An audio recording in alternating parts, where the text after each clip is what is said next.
that wisdom. They golden. Five lessons in the rhymes. Always a student. Living with Yeah, that wisdom. fire. Always a student. We celebrate birthdays, but never asked to be born. Debate religion, never praising the Lord. Rappers acting soldiers, but never raised a sword. Always a student. Knowledge has been absorbed. It's like diagnosis, rap Ebola, scientific ground bipolar. Amnesia hits one's guns out holster. Media bulldozer, blockade, blood clot, path unfolded. Stevie always told me to stay golden. Bladed, amputated, separated, disillusioned. Head from shoulders, songs blowing up like suicidal. Islamic. Hey, what's up, y'all? This is 4BarLoop with Nytelife. And my guest today is the brain trust behind UBO Magazine and UBO Entertainment founder, the talented, hardworking music media mogul, Aaris Schroeder. How you doing tonight? Doing pretty good. Staying busy. How about yourself? All right. Yeah, you was right up to the wire to come in and get this interview. You was handling business all the way up until then. Oh, You didn't even get a chance to. You didn't even get a chance to get yourself all together and stuff. You was like, all right, well, I'm right out of there. So there's much respected for you to make your time for that. Throw some lipstick on and get in the kitchen. So how's that going for you? I mean, usually we start off with the whole, what's going on and the backstory and stuff. But I'm really interested. How are you balancing like family life and which in your work and how you taking care of artists? Because I know that's a lot of hand holding at times. How are you doing that? Well, it is a lot of work, but you definitely have to find the balance. Even with a normal 9 to 5 or whatever, in your home life. And since mine's kind of like mixing and mingling, because I'm at home working and then I'm with my daughter all day long. So I typically spend the whole morning, doing normal mom stuff in the morning and getting my daughter ready, and I'll teach her some preschool for a couple hours. I try to condense it. Like, I've worked with kids in the past, so I try to condense it down into 2 hours. No breaks.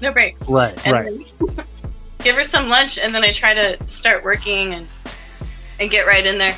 And sometimes, like, if things take a little bit longer, I might have to work longer, but like, things are picking up. I have a team that I've been starting to give some work to, whether it's marketing, research projects, campaigns. I'm going to be starting to give them other assignments like writing artist biographies and things like that. But yeah, so I mean, I do have the help, and I'm in a place now where I'm able, financially to kind of shoot people a little here and there so that we can keep the growth moving with the magazine and with the entertainment company.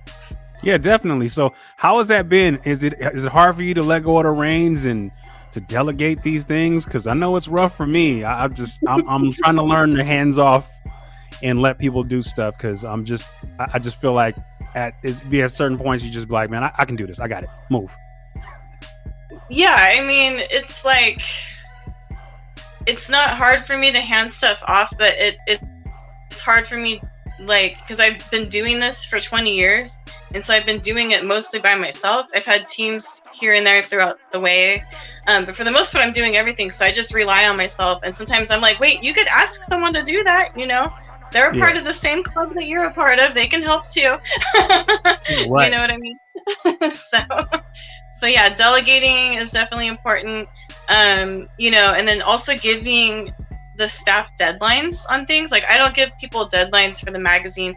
The magazine's never had deadlines except the 2 years that we printed it in Sacramento. So it's kind of like, things will just pop off and stuff will get published. And I kind of like it that way because it's a surprise to the audience, and all of a sudden there's a new story out, and oh my gosh, instead of like every Friday. Right. So it looks like that we didn't win in Tarantino order as far as telling your story. So let's kind of rein that back in so people know exactly what we talking about. So how did you get your start with music media? Was writing like your first calling? Yeah, I would say so. I started reading at a really early age. I was reading books already at like 4 years old, before kindergarten. And I started writing books around 7. And I think like probably around 7th grade, I had an interest in journalism. I knew that the school had a little, like a newsletter of sorts. And so in 8th grade, I applied for that class. And since my teacher really liked me, I would read every book like imaginable. In fact, my 8th grade year, I got the literacy award because I had read more books than anybody in my entire class by like a few hundred, or a couple hundred, not a few hundred. It was like a lot of books. Like every 2 or 3 days, I was reading a new book. You know, and so I felt like I had this drive in me, and I really loved writing.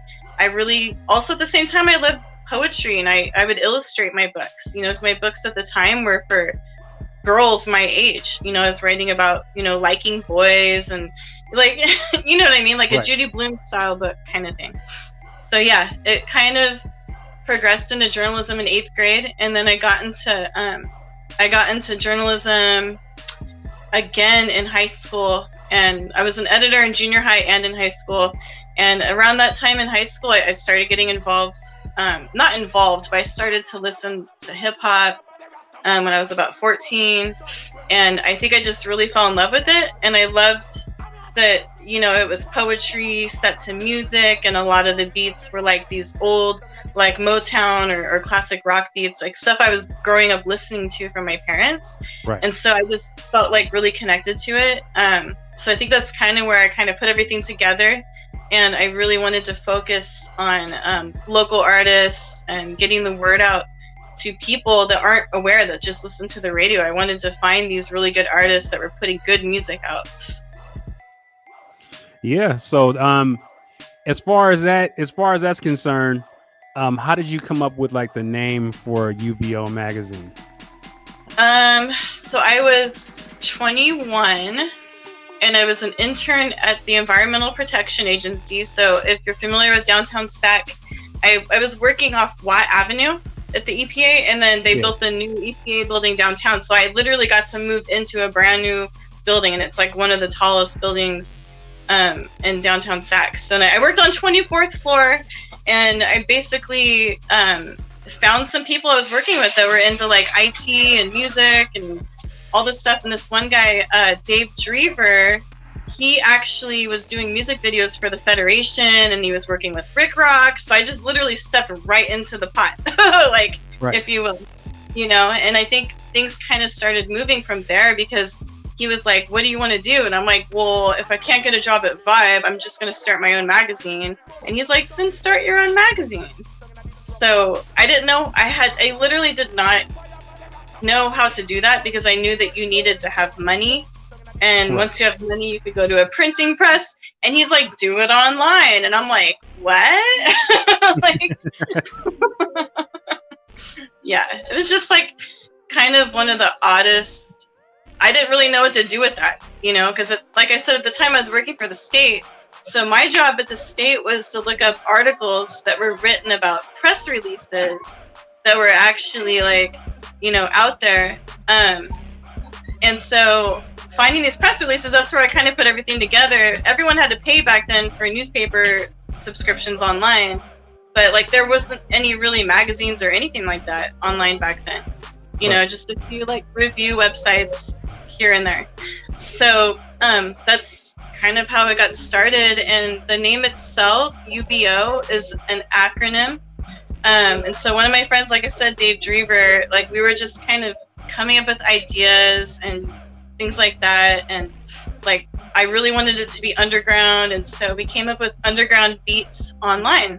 And that's pretty much where it comes from. Nice. Yeah, we were you know, you've been around for a while, and we were, you know, coming up we were big fans of UBO magazine. And you know, I have a sticker like on one of my speakers for UBO, and I was just like, man, I can't wait. I said one day I'm gonna get an article on UBO, and people are gonna see it, and I'm gonna be dope. And it was just, you know, and the amount of the different people that we have, you know, we kind of fall in with in certain different circles that know both of us and stuff like that. It's been amazing to see the amount of people that not only that you know, but you've helped kind of cultivate their careers. And as far as everyone, everyone I used to talk to, there's various cultural ties regarding hip hop. What were some of the ties that you had? Were there different things that you did in different elements as far as hip hop? Well, I mean, besides the magazine, which, if you look at like the different elements of hip hop, like media and things like that, could be a fifth or sixth element, if you will, because it's kind of like the voice of hip hop besides the MC or the DJ that's trying to get the word out. So I think like besides the magazine, the first thing I really got into was organizing events, and I started doing that in 2007. I started with an open mic at this little place called Butch and Nellie's, and it was really cool. I had some of my Bay people, Van Gogh, if anybody knows him from goes to folks. Yep, from Third Eye Collective. So him and his whole entire crew, like, we all worked together because it was my first time doing this, and I knew they knew what to do because they had a TV show on Comcast and all that. So, we brought his video guy down. We were actually live streaming the open mic in 2007, Yeah. Yeah, and we actually got an award for that open mic, and that kind of opened the doors for me to be able to throw, small to medium sized like hip hop shows around Sacramento, like 80 to a couple hundred people, nothing huge, but it was great. It was good to get the community together, and we'd bring in artists that were coming through town or on tour, like Kosha Dills or Braille or Blue. Like, there was a bunch of artists that we had booked back in the day that, were able to bring to Sac. So yeah, well, I mean, that was huge for the scene. You were definitely one of the pioneers as far as being able to bring hip hop to Sacramento, because everybody was like Cowtown, but the underground hip hop scene in Sacramento for years has been one of the most unsung that there is. Yeah. In regards to some of the things that you were able to do, I was reading some things about you as far as that's concerned, and you did some graffiti and tagging and stuff like that, and had some interesting stories regarding that. Tell the people about that.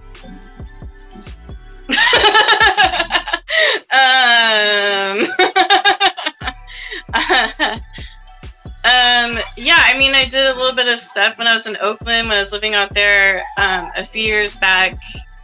And besides that, like, I wrote an article about the history of graffiti in Sacramento, and I actually got to talk to a lot of people, and I want to say it's one of the top, it used to be the top, but I think it's one of the top 3 or top 5 articles in the magazine. And what I wanted to do was really look at like what the community and the police were so worried about versus the hip hop and the graffiti scene, because when the cops were entering into that whole situation with the artists and, getting them into jail and locking them up and finding them, this is when you start having gangs come up out of the graffiti. Right. It was out of protection, out of fear. It was almost like if the police tried to sit down with these people, because there was the B Street Wall, right? The B Street Wall in downtown Sacramento. So if they had just like allowed these young people to be back there and there was that mutual respect, then there wouldn't have been like, all of this extra things going on, like drug dealing and gangs, as far as it goes with the graffiti scene itself. I'm not talking about like gangs in general. Right. So, yeah. So I had Buku one on 4BarLoop before, and he talked about that, going the connection with graffiti and, how hip hop was important, going hand in hand as one of those kind of those 5 elements of hip hop. And, how do you think that that's kind of cultivated hip hop in this scene for Sacramento? I think it has cultivated it a lot. I think that like, a lot of these artists, even now, like as the generations are growing, you got like first, second generation graffiti artists now that are out, putting murals up and getting paid for it and traveling the world, being able to, do artwork and stuff. And I think that's really what, it needs to be about. Like, I get, like, when you're young and the need to want to have something that's important to you and your own hobby and doing all that, because that's really all it comes from, is like curiosity and being artistic and wanting to do something maybe rebellious. Like we all go through that, you know. But as you grow up and get older, like you need to start applying those skills, you know, into like some kind of either a career, or maybe, you know, maybe you want to sell that art, or maybe you want to like you know, paint murals on the side of walls, or there might be like theater companies that need your work, you know. So it's always like about looking at the positive side of it. So for instance, I did an article one time on this guy. He's from England, and he got sponsored by a green Target multi-purpose cleaning product, right? And so he put it inside a hose, and he basically graffitied with water and the cleaning stuff on the side of the freeway in San Francisco, like whatever graffiti he was trying to put up. And then the cops didn't know what to do. They were confused. They're like, should we arrest him or congratulate him for cleaning the walls, you know? And so I would find all these different kind of stories where it's like more uplifting and stuff, because it's, especially with UBO, like I want it to be for the youth, I want it to be for young adults, and I want people to have like, you know, these positive reinforcements in their life, you know, and to move up and forward instead of, you know, going backwards. So how has it been as far as finding new talent to be able to shine the light on? Because you've given a lot of artists, you know, opportunities to be in print media. You give them opportunities to be on, you know, the web magazine, and to be able to get that exposure, stuff that they're not used to. You know, some of them not used to sitting in front of a camera, or, you know, interviewing or anything like that. You know, how gratifying has that been for you to be able to, you know, elevate some different artists? I mean, I feel like a lot of the artists I've interviewed, it may have been one of their first interviews they've ever had. And that's okay with me. Like, I feel like the magazine UBO, it's for underground artists, it's for independent, unsigned artists, it's for artists that are on the come up, you know, they got something good. And honestly, it's hard to get into media. It's not like an easy thing to do. You know, you might know somebody at one radio show, or you might know me that has UBO, but like other than that, like it's hard to get in there. So I want to be able to provide like a platform where, you know, people are able to get a review of their album, or maybe they have like visual arts or a fashion line, or a book or a film, you know, and we're able to like project that out into the community and get the word out about it. And that's kind of where like getting into PR and marketing all kind of came into play as well. Right. So was it tough kind of adjusting into, I mean, you know, transitioning from just doing media to doing the, you know, the promotional side with, you know, as far as going out and promoting and doing things of that nature? Has it been a little bit different for you? You mean going from journalism and then moving into publicity and marketing? Yes. I think that I've always done marketing. I think that that's kind of a part of media in general, is you got to market it, otherwise no one's going to read it or listen to it. And then publicity, to me, I always called backwards journalism. And the reason why is because, you know, I, as a journalist, as somebody who went to college for journalism, I know what I need to write an article. I know the information that I need. I know the types of media that I need from whoever I'm interviewing.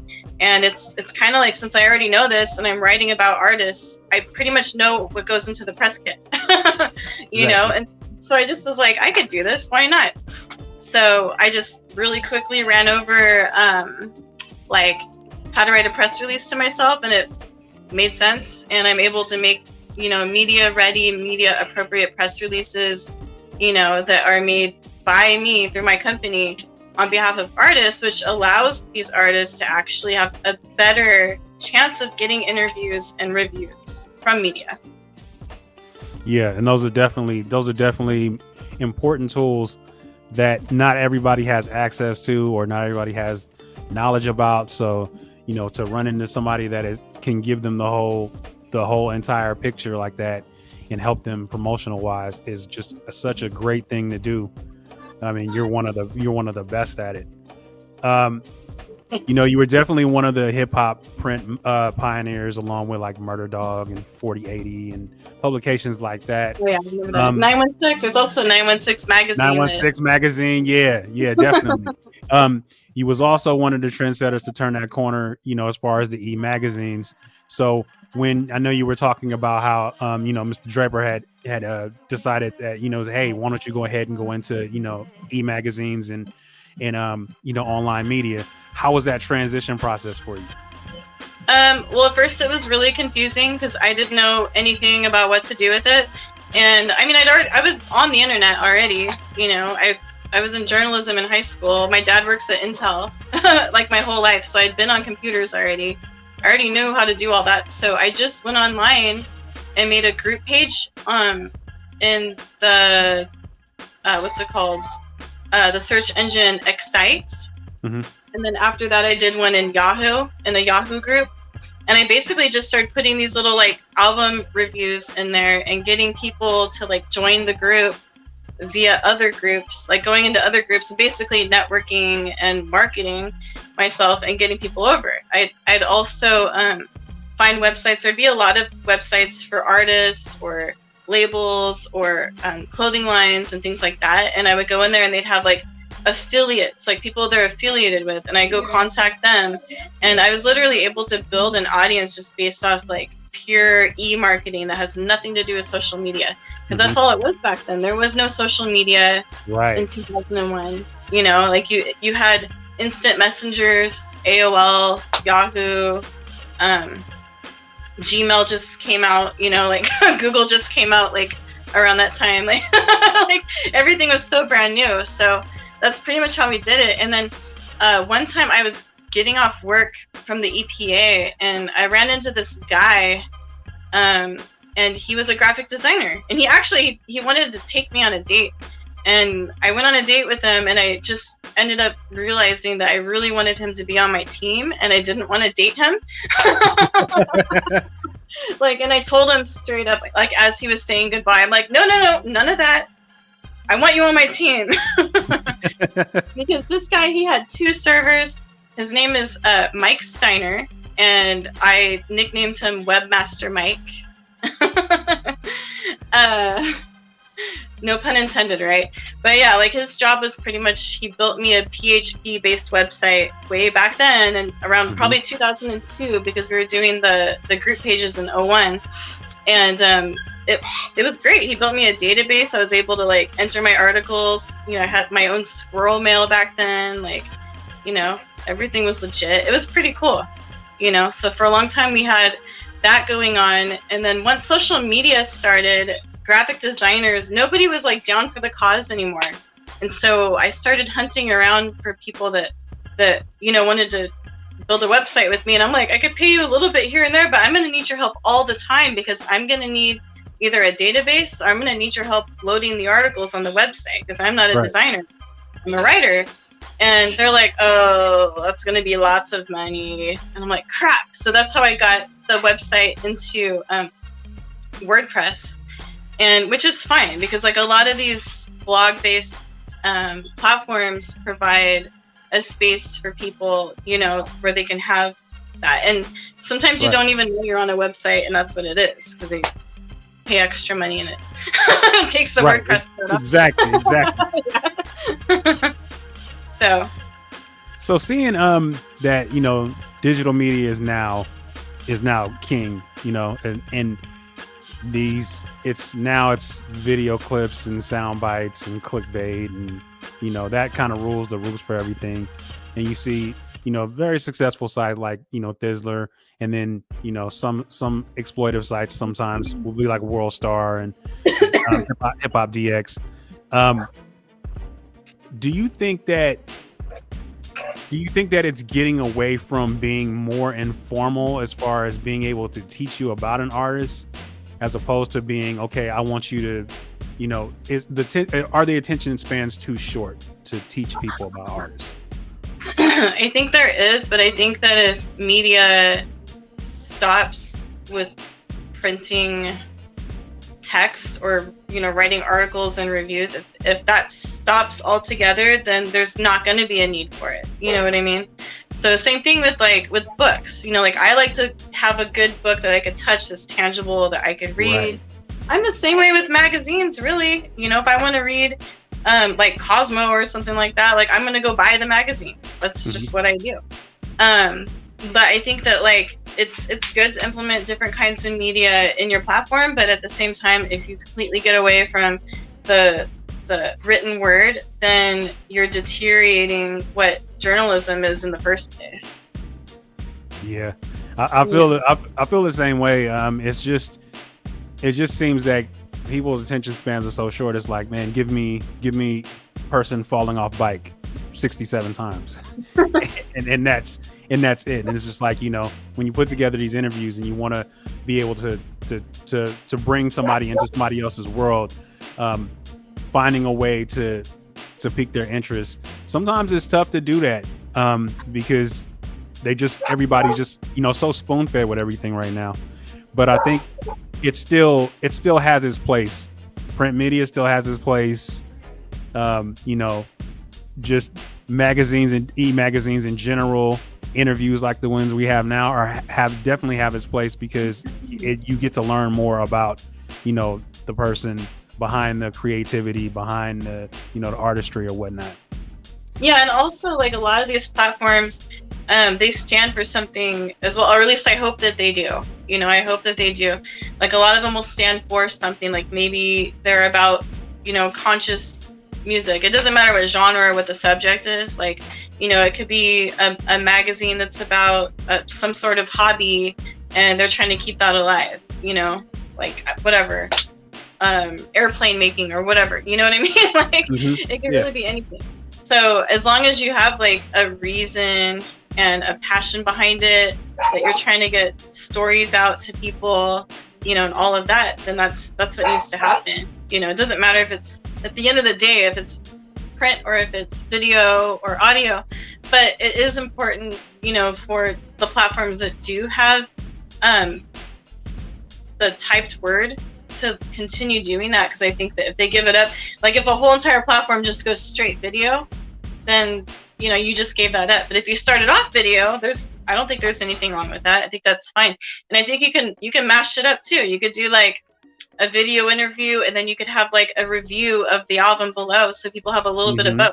There's a way to kind of have that common part, because you want to catch that attention. You don't want to drive them away because they're like, oh, I don't want to read that. You know what I mean? But but that was the whole point with journalism in the first place, was writing this article that was spaced out with like sentences that are 1 to 3 sentences, so that it keeps people's attention. They keep reading down, and everything they need to know is in the first paragraph, so that they don't go, oh, okay, I know what that's about, that they're not missing, you know, the most important pieces. Right. And that's, you know, that's what I worry about when it does come to some of these online magazines and blogs, that if they don't have a journalism background, they may not know that, and they might be writing more in a journal format, if you will, or story format instead of actual journalism.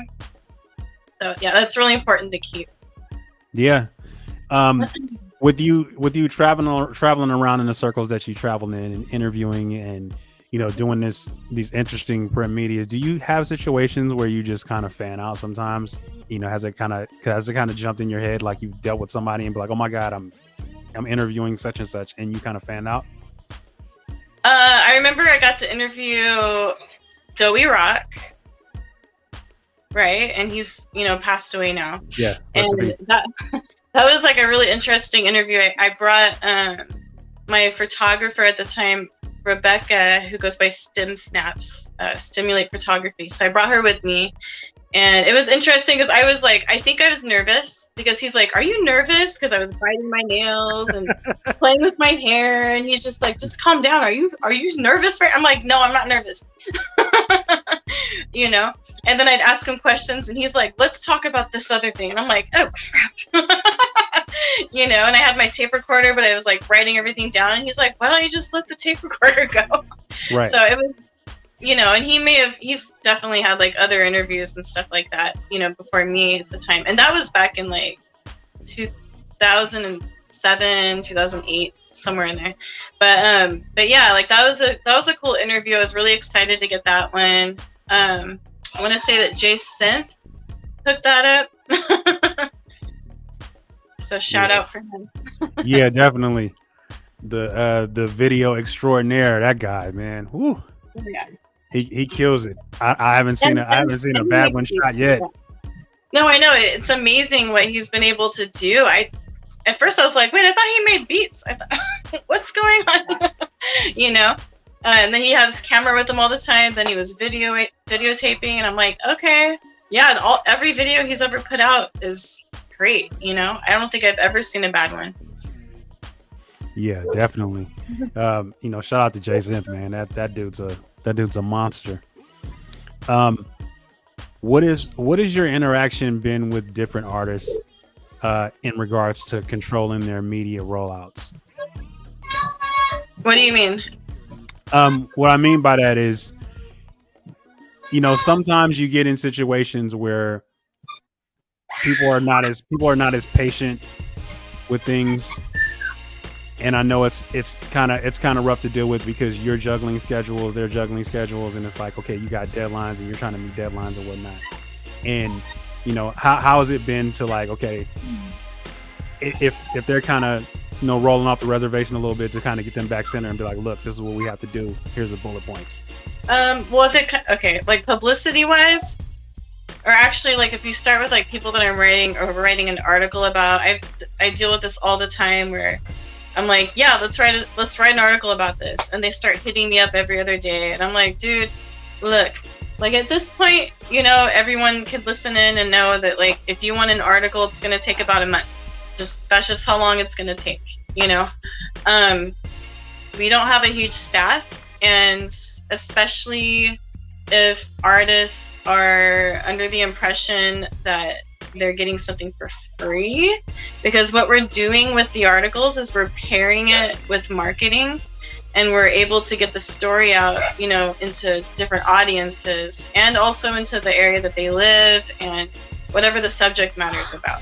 So if they want something for free, it's definitely going to even take longer. I have like a list of people that I want to write about that I don't want their money, you know, but at the same time, I still have to book it out.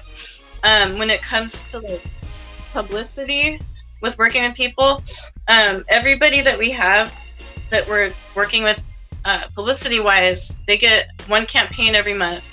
So they could change up their press release every month if they want. They could do a whole brand new press release every month. You know, everyone's different how they want to do it. And I think like at the end of the day, it all falls into place. You know, some people, there's a lot more work put in because there's more stuff to do. And other people, it's more like, just keep getting the interviews, just keep, you know, pushing the new single out. And so everything's kind of like curated for the artist, what their actual needs are. And, you know, as long as we do what we got to do and we get a campaign out for everybody every month that has a publicity deal with us, then, you know, that's what we do. Yeah. And the amount of coverage that you're doing and how you're extending and putting these artists in different places, it's not like the same place over and over again. You know, you see Son to One on this show, and you know, this in this print media, in this promotion, on this playlist. You see Andrew Lozano here in this playlist, in this promotion, and stuff like that. I mean, I know we talked about the whole thing with you having to delegate. It must be extremely tough, especially when you were in a smaller situation, and now that you're starting to grow. What are your priorities now in regards to growing in next steps? My priorities are basically to create alliances with other people in the industry, especially media sources. I think that it's wise to have good relationships with each other as opposed to like feeling like someone else's competition, because that's kind of the way it's been for a long time. And I don't look at any media source as competition. I look at it as a place where an artist I'm working with to get press, and then maybe that same source might want to like push some artists they're working with my way, you know? Like there's so many different things to do. Like, you know, besides trading money, you could be, you know, trading stories, you can be bartering services. Like there's a lot of different things that can happen. So what I've been doing this whole last year is basically building like a media short list. And this is like a list of media that I have that it's like the go-to. So that's like what people get first. And then I have a whole bunch of other resources that I go through for sources. And then depending on the artist and what their interests are, you know, I work with Sugar T, so she has an interest in health and fitness and nutrition. She has an interest in Black women publications and some other different subjects, family magazines and things. So I'm able to kind of expand through that, you know, and connect with other kinds of sources, so that if I have another client later on that needs that, then I already have all that set up. I think it's really important to do that, you know. Hopefully answer the question. Yeah, absolutely. No, that was fine. That was perfect. So how's it been working with Sugar T? Because she is, you know, that's a name, and she is has a huge lineage behind her. She's very talented. She's multifaceted in the things that she can do. You know, it's not just, you know, rap, not just rhyming. It's a number of things that she's doing. You know, so how is it like working with Sugar T? I've always wanted to work with her. So when I first started the magazine, you know, especially working with Dave Drever, and he was working with Federation, who was on Sick With It, and you know, there's like talks, oh, maybe I can interview E40. There's like, with Chris Webber was a rap trying to get like an album out, I think, on Sick With It or something like that back then. Like there was so much stuff going on, and I just remember like, oh my God, I really want to interview Sugar T. I would love to work with her. And it wasn't until 2007 that I finally got to meet her. We were like going back and forth on the phone and email, and she was telling me about her new product line that she has. She still has it. She has like some lipsticks and some different skincare and bath and body care items that she has. And so basically that was kind of my introduction to her. And I was like, dang, this chick is an entrepreneur. She's a community leader. And, you know, I wanted to work with her. And the two of us didn't really connect at first. I was just kind of like getting the word out, and I was going to try to get her stuff into different stores in Sacramento, but it wasn't going the way that I wanted it to go, so we just kind of fell out of place. And then later on, when I had moved to Oakland in 2012, she hit me up out of nowhere and was like, she's like, okay, let's do a press release. And I'm like, okay, I just moved to Oakland. She's like, even better. So we started talking then, and then we fell out. We fell out after that for some reason. So it wasn't until I moved out here to Hawaii. Dang it. I moved all the way out here, and then I finally started talking to her and really writing stuff down and trying to really understand like her scope, because her mind is like so intense, and she's got so many ideas, and both of us can just go on and on and on and on and on and on forever, you know? No comment. But yeah, like we could both go on and on and on. And so it's kind of like we've been able to learn how to work together, and you know, she's got a lot of important things that she wants to say that are for the hip hop community, directed at men in the hip hop community, as well as, you know, for women to kind of encourage them, you know? Right. So, seeing that we're winding down, what are some of the goals that you have just in general for UBO Magazine, UBO Entertainment? I'm planning on putting a platform together. I'll probably start the process next year. So this year, it's all, like I said, it's all about aligning with different people in the industry, so that I have people I could go to. So if I have an artist that I'm doing PR for and he needs a manager, I got like, you know, a whole handful of them on deck that I could, you know, shop them to, kind of thing. Right. If you will. Like I'm not trying to shop the labels. I'm not an A&R. It's not the route I'm trying to go, because honestly, music labels are modern slavery for people that are in the arts, and especially for people of color. And you get stuck with this pipe dream that like, oh, I'm going to make all this money. And, you know, do you know how often that actually happens? It's so rare. Yeah. You know? Yeah. And so it's like, you got to really do it yourself. and get to the point, and then if that's something you want to do, then go do that. But like, I'm trying to get artists up to that level where where they can survive out there and have other things besides their music that they're portraying out to the community, because it can't just only be about your music or your craft. Like, there has to be a reason behind it that you're doing it, something you support. Like, all these kind of things are important. So yeah, I want to connect with people on all different levels, and then hopefully next year we'll be able to start laying the foundation or a platform to kind of bring everyone together, all these different artists and service providers and media sources, and try to connect the dots for everyone. Yeah, I think we're all definitely looking forward to that. Just like I said, I've had a couple guests on, and thank you for that. And that everybody speaks your praises. Everybody that I've come across that knows both of us has nothing but good things to say about you all the time. It's crazy because we'll just be having conversation or whatever, and your name would come up. Oh yeah, oh man, there's man. Let me tell you about her. And she's so cool, and she's a homie, right? It's like everybody has that. Everybody kind of has that feel when they talk about you, and yeah.